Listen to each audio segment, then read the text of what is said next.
지난 시간에 우리가 말씀을 보았을 때 사사기 3장 서두에서 하나님은 어떤 분이신가? 하나님은 하나님의 자녀들을 시험하시는 분이시더라. 그렇게 말씀을 보았습니다. 하나님은 하나님의 사람들을 시험하시는 하나님. 그 시험의 현장은 우리들이 경험할 때는 영적인 전쟁터와 같았다. 그렇게 말씀을 보았죠.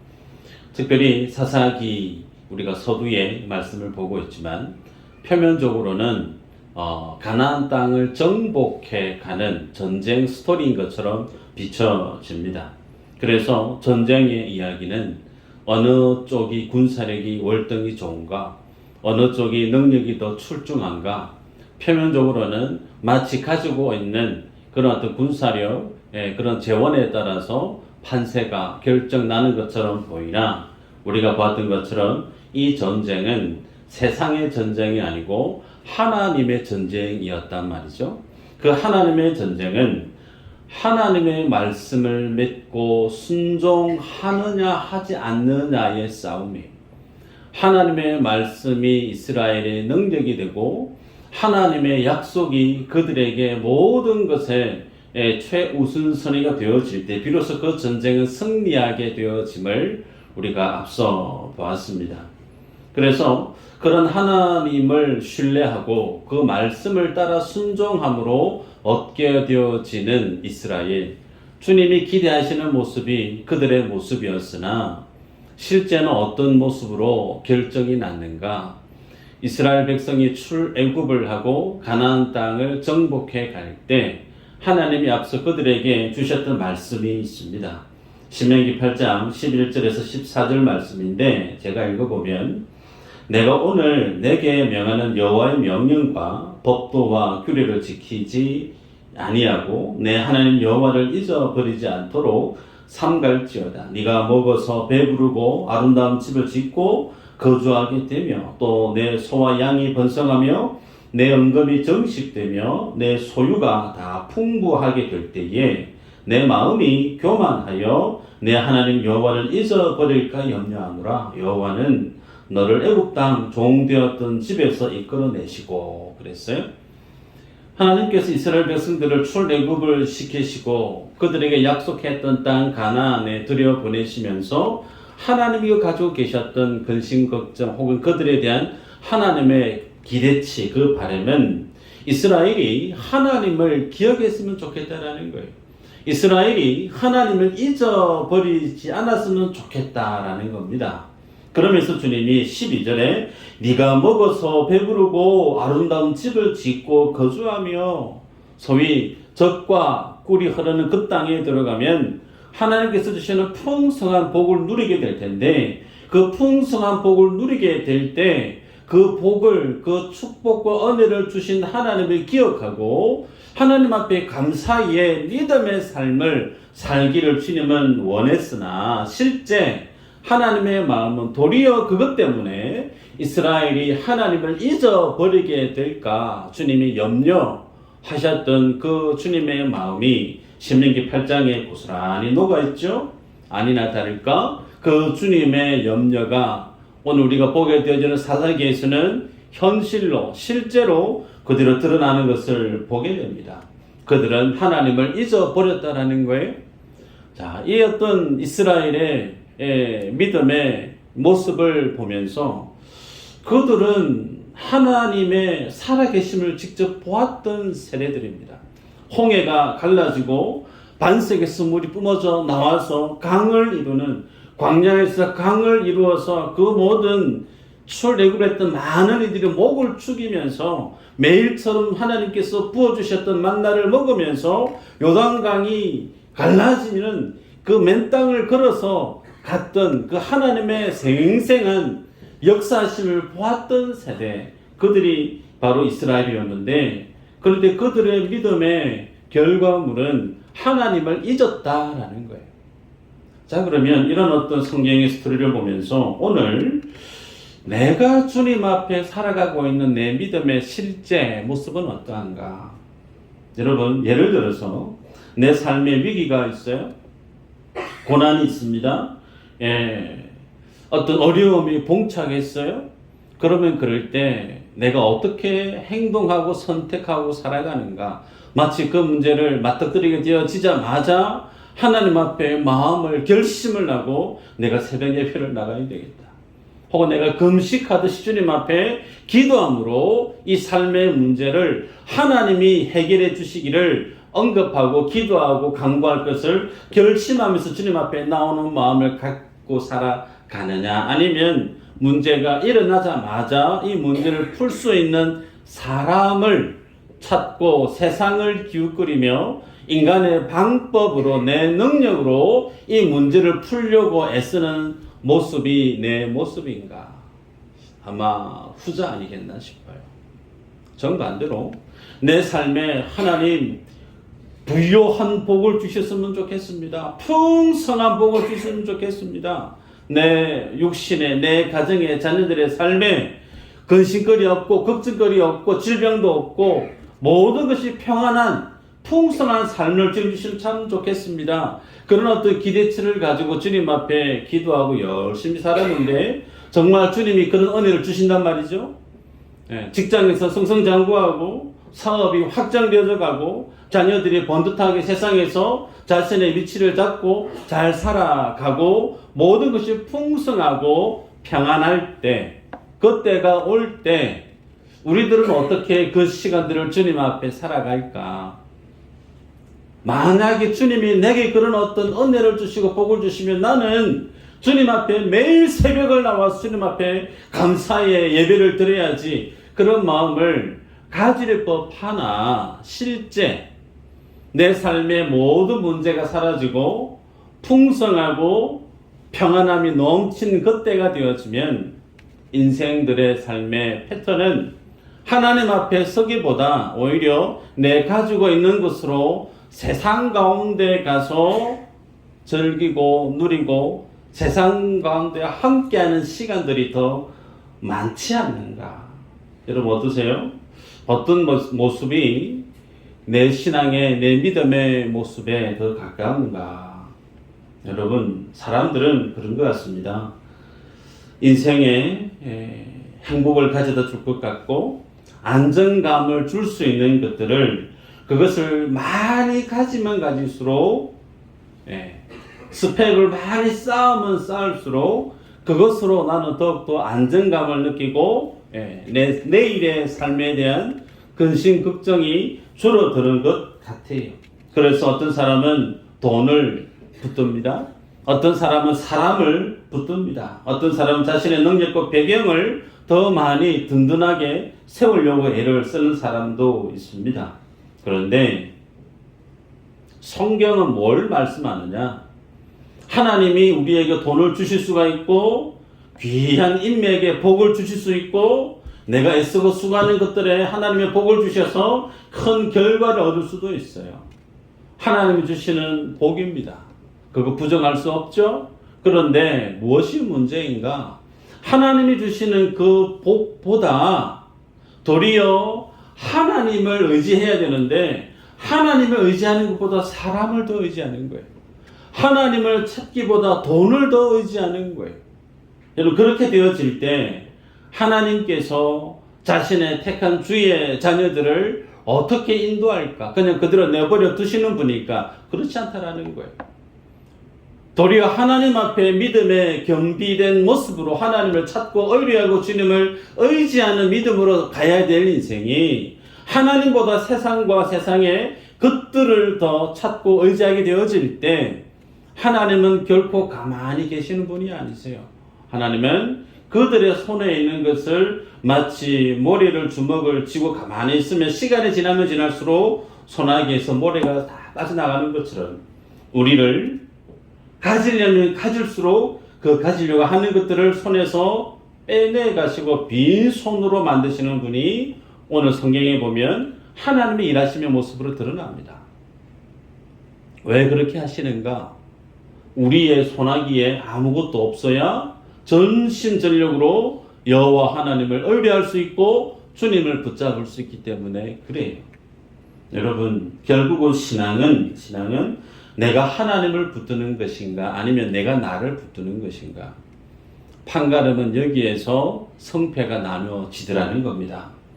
예를 들면 아브라함 같은 경우 지난 시간에 말씀 나눴던 것 같은데, 아브라함에게 있어서 가장 큰 행복이고 절대 가치가 아들 이삭인 줄 알았죠. 그런데 하나님이 그 아들 이삭 모리아 산에 바치라 그렇게 말씀을 하십니다. 그래서 하나님 그 말씀 앞에 아브라함은 자신의 그 모든 것들을 내려놓고 아들 이삭을 하나님께 바치려고 믿음으로 행동을 했습니다. 출애굽 때 이스라엘 백성들이 광야에서 처음 만났던 대적이 누구냐면 아말렉 족속이었습니다. 그 아말렉 족속 아주 호전적인 가난한 족속이었는데 그들을 어떻게 무찌를 수가 있었는가? 호전적이었던 그 아말렉보다 더 월등히 비교 우위에 있었던 군사력 때문에 이스라엘이 광야에서 아말렉을 무찌를 수 있었는가? 그거 아니죠. 우리가 기억하고 알고 있는 것처럼 모세가 올라가서 손을 들고 기도했습니다. 손이 아파서 무거워서 손이 내려오면 어떻게 됐죠? 이스라엘이 밀리는 거예요. 근데 모세가 손을 번쩍 들어서 기도하면 결국은 이스라엘이 승리했음을 우리가 알고 있습니다.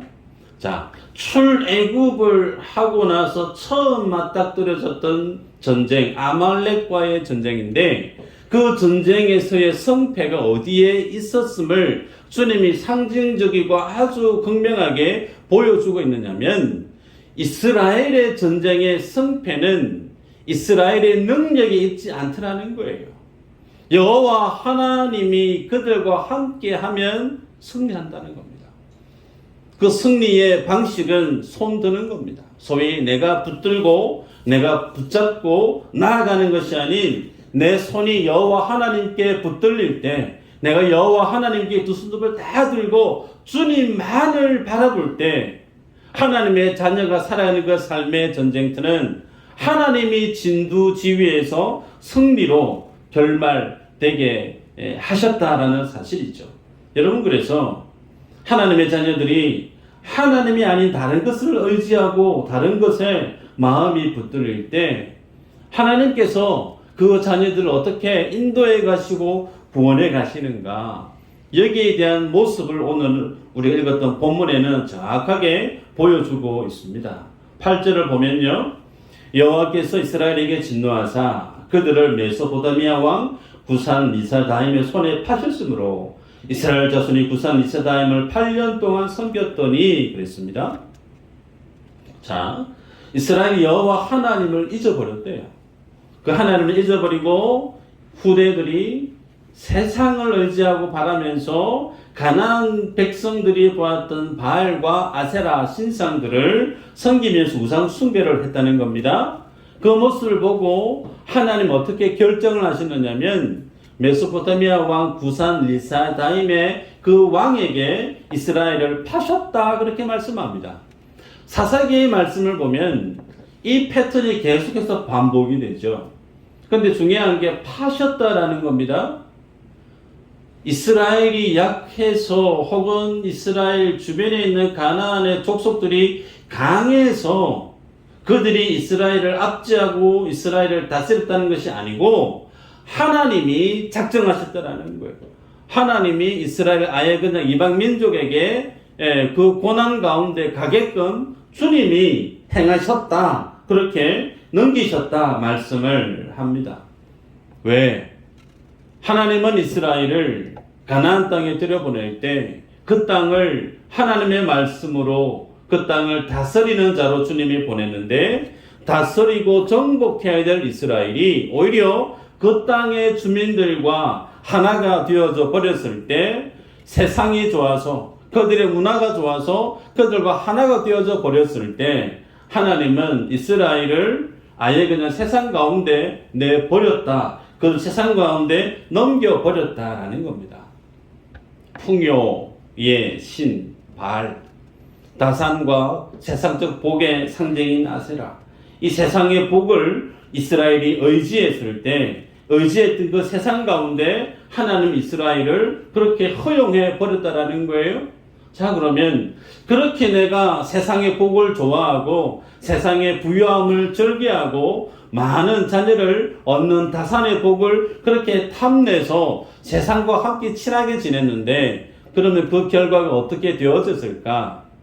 더없이 행복하고 더없이 기쁘고 정말 이 삶이 행복의 결정체다 말할 수 있는 그런 어떤 행복을 느끼며 즐거워했던 이스라엘인가? 성경은 정반대로 말씀을 해요. 9절에 보면 이스라엘 자손이 여호와께 부르짖었다 그랬습니다. 부르짖었다. 세상이 좋아서 하나님을 떠났던 인생들이 그들의 마지막 결과가 뭐냐면 하나님 앞에 울부짖는 삶의 모습으로 결정났다라는 게 성경의 모습이에요. 여기서 부르짖었다라고 하는 이 표현이 아주 중요한데, 이 부르짖음은 고통 가운데 도저히 내 힘으로 내 능력으로 이 삶의 고질적인 문제를, 고난을 내 힘으로는 감당할 수 없다라는 것에 대한 고백이죠. 그 고백은 하나님 정말 내 삶 가운데 이 상황에서 나를 구원해 줄 수 있는 구원자가 절대적으로 필요합니다 라는 것에 대한 고백이 울부짖음, 부르짖음으로 나타났다는 겁니다. 여러분, 그래서 우리가 알아야 될 사실이 여기에서 부르짖었다라고 하는 이 내용, 그들이 하나님 앞에 자신의 잘못을 철저하게 회개하고 하나님 앞에 믿음의 성숙이 있고 그들 마음에 정말 회심이 있고 변화가 있고 그런 어떤 결과물로서 부르짖었느냐, 그거 아니라는 거예요. 우리가 이전에도 보았죠. 이들의 부르짖음의 의미는 단순히 먹고 살기 힘든 괴로움의 부르짖음이었다라는 겁니다. 그런데 그런 부르짖음 앞에 하나님이 그들에게 한 사람의 구원자를 허락하고 세우는 것을 보게 되죠. 여러분, 결국은요, 우리의 인생이 어떤 삶으로 흘러가는가? 우리들은 세상을 그릴 수 있어요. 세상의 성공, 세상의 가치, 세상의 모습들에 대해서 늘 사모하고 마음이 기울어지고, 그렇게 갈 수 있어요. 그런데 그렇게 세상을 향해 나아가는 우리의 마음에 대해서 주님 우리를 어떻게 인도해 가시느냐면 부르짖게 하더라는 겁니다. 부르짖게 만들고 결국에는 우리의 입속에서 뭘 찾게 만드냐면 구원자가 필요하게 만들어 가십니다. 우리에 대한 하나님의 자녀에 대한 하나님의 일하심의 모습이 마치 이와 같다라는 거예요.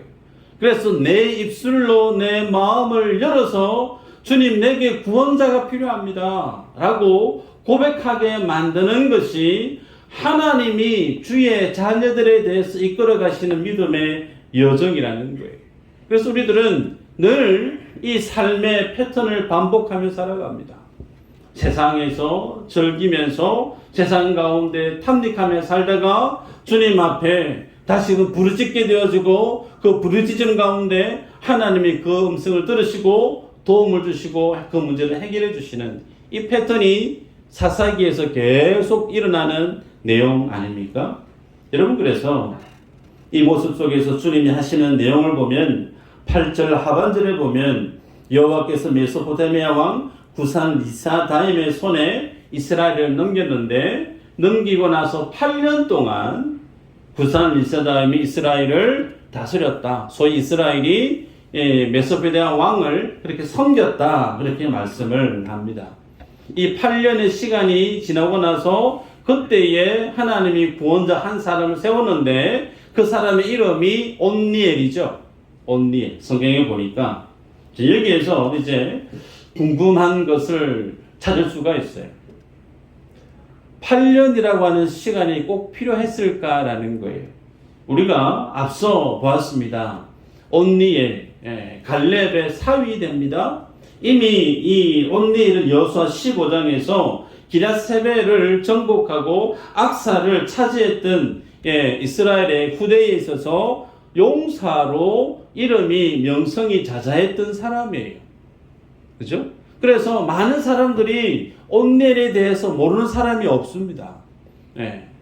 아주 용사였고 용맹한 사람이고 그 이름의 명성이 자자했던 사람인데, 자, 그러면 이왕에 이스라엘의 사사로 구원자로 이스라엘의 역사의 전면에 나올 거면 좀 일찍 나오면 좋았겠느냐. 8년이라고 하는 시간, 8년이 짧은 세월이 아니잖아요.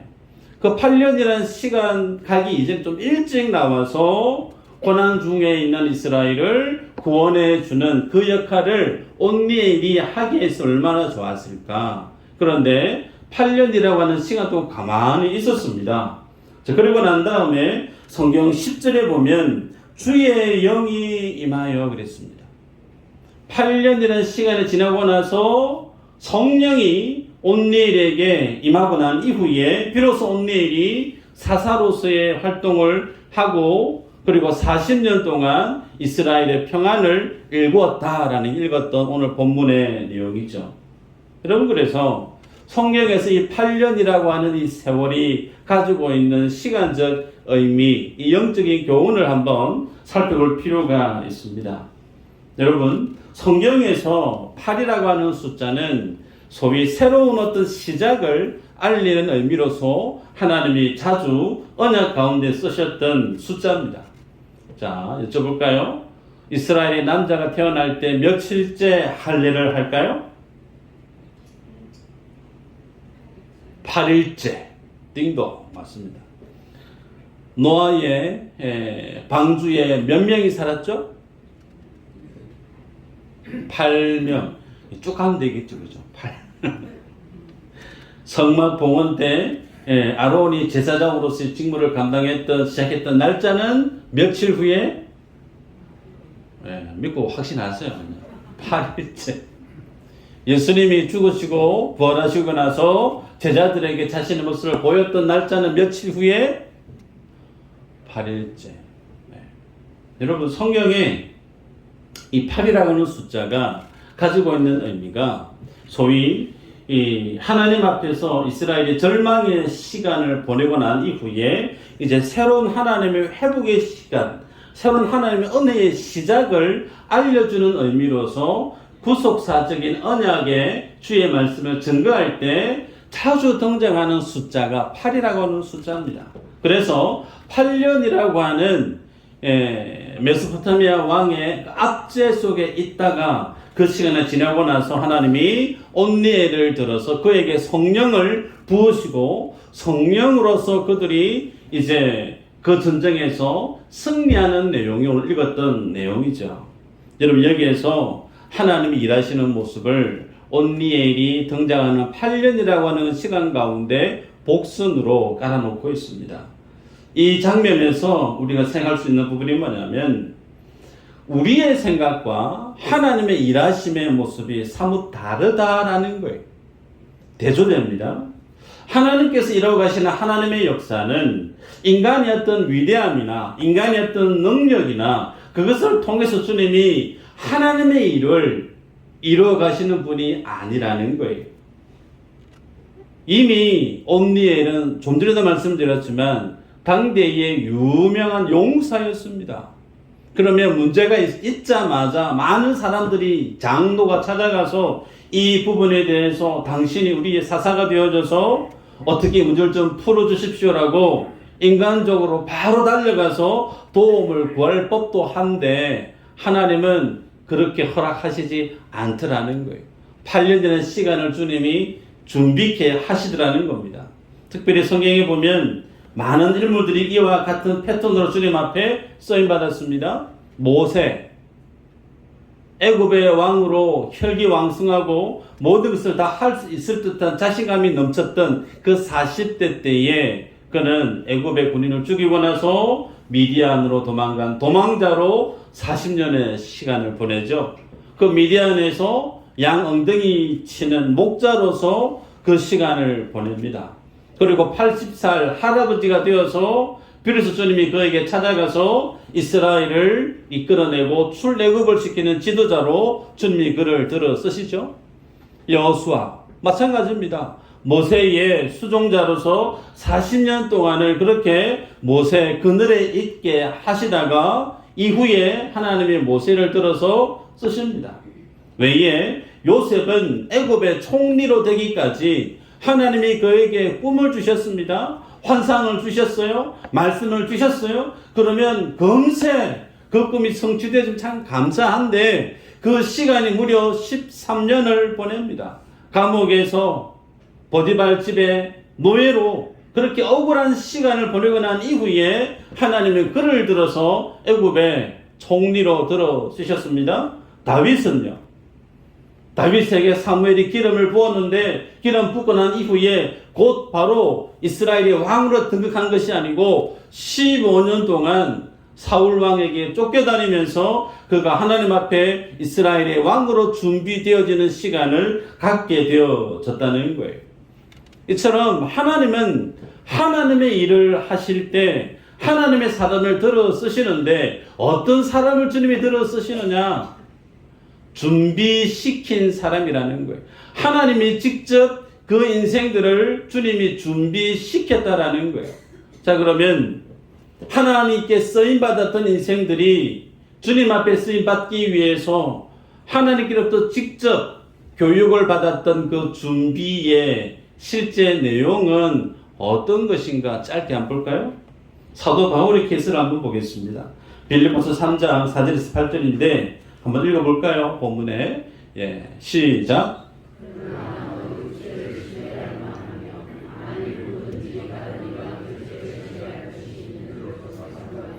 나는 더 그러하리니 나는 8일 만에 할례를 받고 이스라엘 족속이요 베냐민 지파요 히브리인 중에 히브리인이요 율법으로는 바리새인이요 열심으로는 교회를 박해하고 율법의 의로는 흠이 없는 자라. 그러나 무엇이든지 내게 유익하는 것을 내가 그리스도를 위하여 다 해로 여길 뿐더러 또한 모든 것을 해로 여김은 내 주 그리스도 예수를 아는 지식이 가장 고상하기 때문이라. 내가 그를 위하여 모든 것을 잃어버리고 배설물로 여김은 그리스도를 얻고. 아멘. 사도 바울이 가지고 있는 것이 많았어요. 많은 사람들이 바라볼 때 바울을 바라보면 부러워할 만한 것들이 많았다라는 거예요. 그의 출신이 일단은 바리새인입니다. 많은 사람들에게 신앙의 모델로 당대의 기득권층에 있었던 사람이 바리새인, 그리고 그가 바울이었다라는 겁니다. 그리고 그가 교회를 핍박하는 자였다라는 거예요. 교회를 아무나 핍박할 수 있느냐? 그럴 수 없어요. 사내들이 공예와 어떤 세상적인 권세 라인에 있지 않으면 함부로 예수 믿는 사람을 잡아 죽이는 그 일을 앞장서 할 수가 없습니다. 때문에 세상에서도 어느 정도 권세가 있었던 사람, 이미 예수님의 사도로 쓰임받기 전에 바울은 그의 휘하에 제자들이 있었습니다.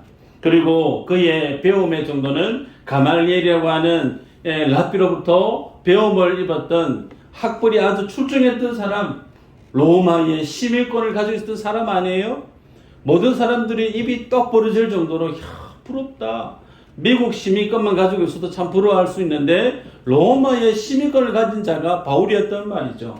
아테네에 가서는 에피쿠로스학파, 스토학파 철학자들과 함께 얼굴을 마주보면서 무엇이 진리인지에 대해서 철학적인 논쟁을 할 수 있었던 상당한 실력을 지녔던 사람이 바울 아니에요. 그래서 그가 자랑할 것들은 아주 많았습니다. 그러면서 내가 율법의 의로는 흠이 없다. 자기 자신의 삶을 그렇게 평가해요. 나는 흠 없는 사람이다. 얼마만큼 그의 삶이 완전했으면 그렇게 당당하게 자신의 삶을 나 흠 없는 완전한 사람이다 라고 스스로 자랑할 수 있었는가. 그런데 그랬던 그가 예수 그리스도를 만나요. 주님을 만나고 난 다음에 그가 이전에 가장 삶의 최우선 순위를 이겼던 삶의 가장 절대 가치이던 그 세상의 그 모든 것들을 어떻게 바라봤다고요? 배설물로 봤다. 쓸모없는 것들로 봤다. 예수 그리스도를 알고 나니까 세상 모든 사람들 최고로 이겼던 그 모든 것들이 배설물처럼 보였다. 사도 바울이 그렇게 얘기합니다. 여러분, 사도 바울을 바울되게 만들었던 것은 그가 바리새인이어서 가말리엘의 제자여서 로마 신유기를 가진 사람이어서 그런 것들은 아니라는 거예요. 바울 사도 되게 만들었던 것은 예수 그리스도십니다. 하나님이 그에게 부어주셨던 십자가의 은혜가 그로 하여금 바울을 바울되게 만들었던 능력이었다라는 거예요. 여러분, 이 모습이 누구의 모습인가? 말씀 한 번 더 볼까요? 빌립보서 2장 6절에서 8절 한번 읽어보십시다. 시작. 그는 근본 하나님의 본체시나 하나님과 동등됨을 취할 것으로 여기지 아니하시고 오히려 자기를 비워 종의 형체를 가지사 사람들과 같이 되셨고 사람의 모양으로 나타나사 자기를 낮추시고 죽기까지 복종하셨으니 곧 십자가에 죽으심이라. 예수님이요 이 땅에 오셔서 사단과 대적하면서 사단과 싸우셨는데 어떻게 사단과 죄의 권세, 사망의 권세와 주님이 싸우셨는가? 천지 만물을 창조하셨던 하나님 본연의 그 권세를 주님이 사용하셔서 사단과 대적하며 싸우셨는가? 하늘의 12군단을 다 동원해서 하나님이 자신을 괴롭히는 모든 로마의 군인들을 다 멸하실 수도 있었는데도 주님은 자신의 그 권세, 자신의 능력 쓰지 않았다라는 거예요. 예수님이 쓰셨던 주님의 무기, 예수님의 무기는 다름 아닌 하나님께서 예수님께 주셨던 말씀이었어요. 그 말씀은 아이러니하게도 십자가에서 모든 세상의 죄에 대한 저주를 혼자 독차지해서 그 죄 가운데 두 팔 벌려서 모든 피와 물을 쏟으며 죽는 것.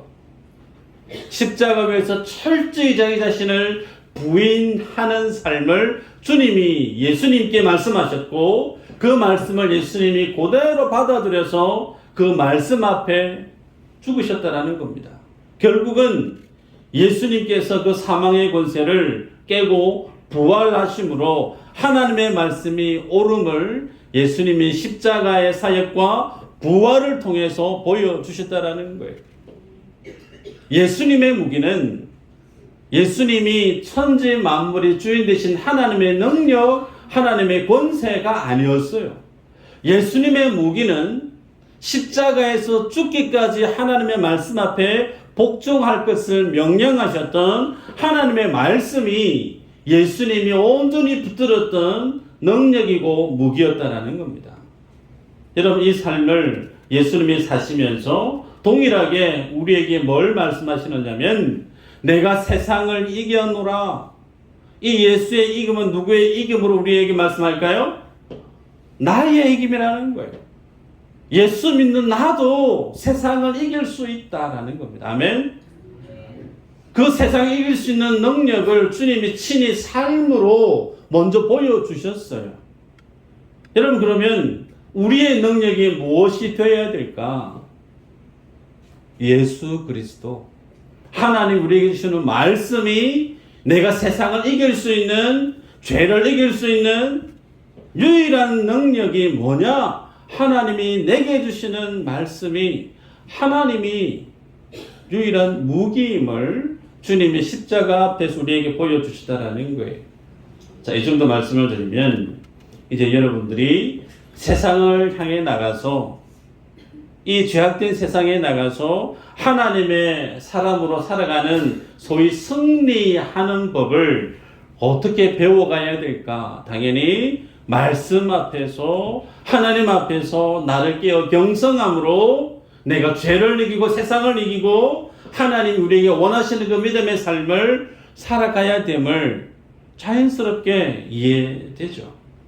그런데 여러분들이 알고 저도 알고 하나님도 아는 게 뭐냐면 여전히 우리는 세상을 향해 살아가는 법을 말씀을 통해서 승리하는 법을 배워가기보다 세상의 힘을, 세상의 능력을, 세상 사람을 의지하는 것으로 여전히 내 삶의 한 축을 채워가려고 하는 죄와 세상을 향해 절대 발을 빼지 못하는 모습으로 살아간다는 겁니다.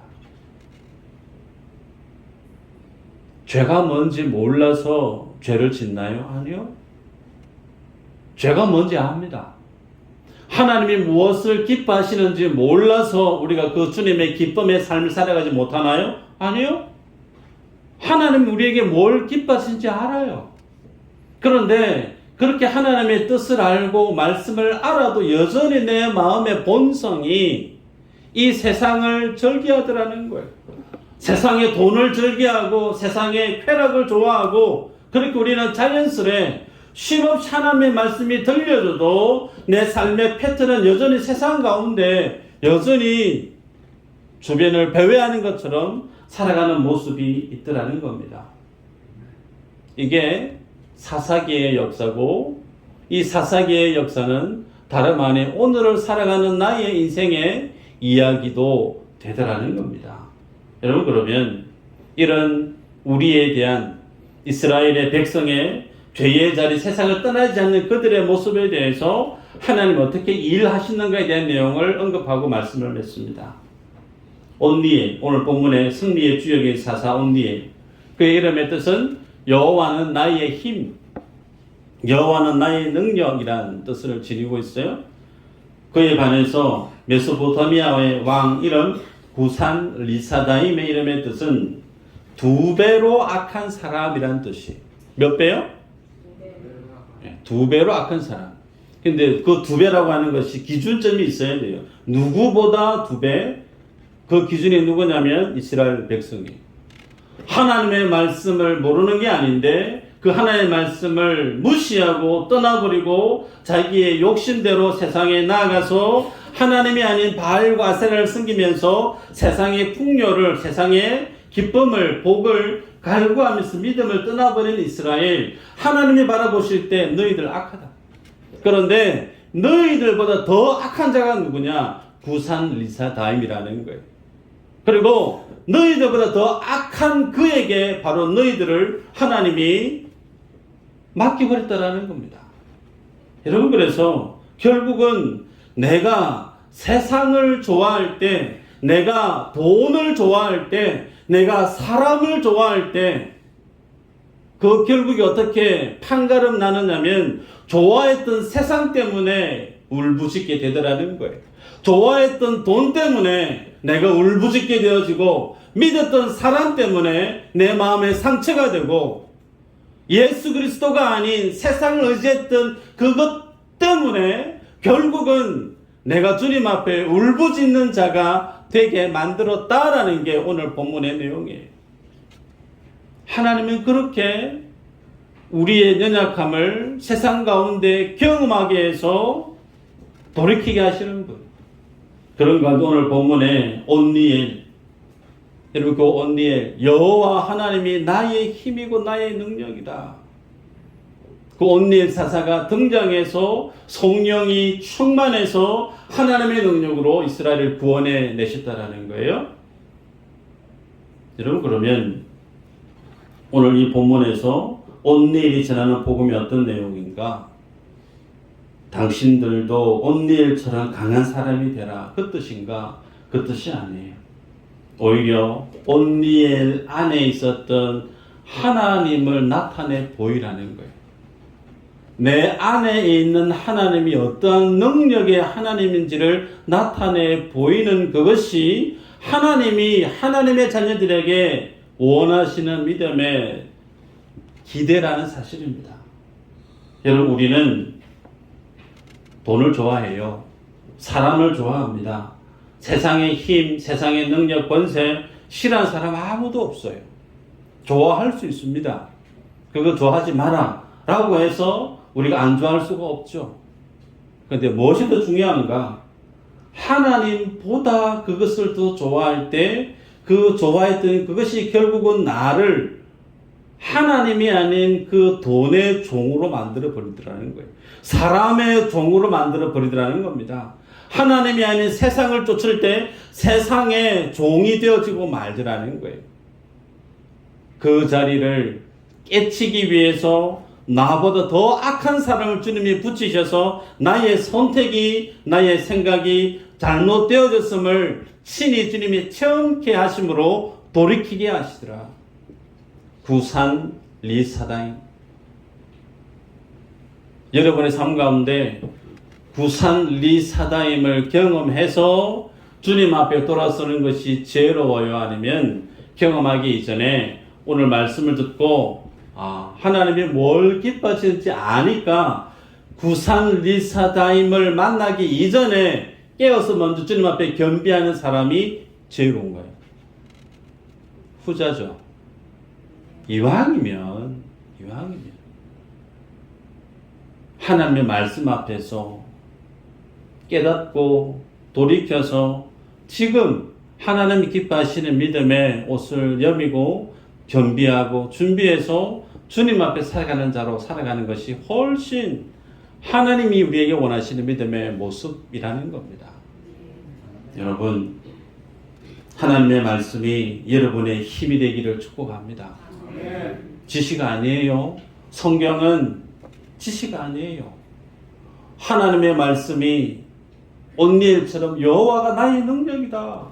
여호와가 나의 힘이다.